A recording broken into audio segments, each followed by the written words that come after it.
I knew that there was magazines about chicken. Backyard Poultry is another good one, and Chicken's Magazine.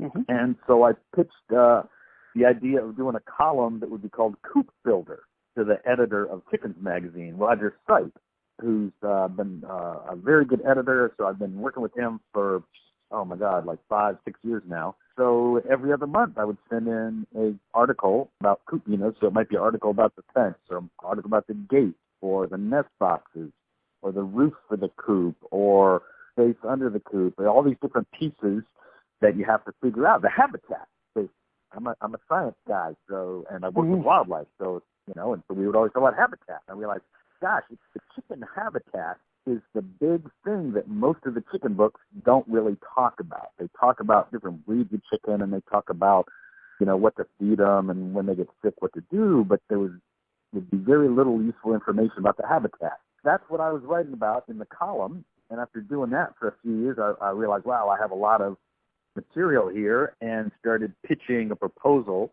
to do a book on chicken habitats.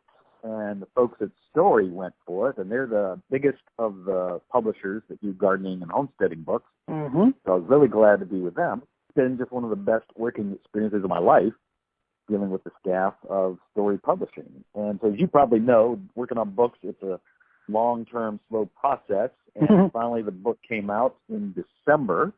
So it's been out just a little over 6 months. Mm-hmm.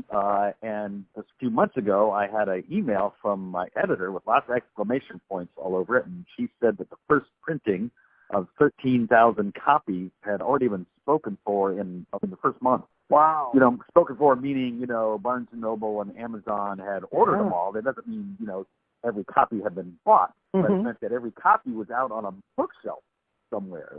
And so they were going to have to do a second printing much more quickly than they thought. So I was really glad to hear that. I think this book is filling a niche that had been empty, really. I mean, there are a few books about chicken coops, but nothing that really covers the whole waterfront of chicken habitat. For full conversations and future content, please subscribe at offthegridbiz.com.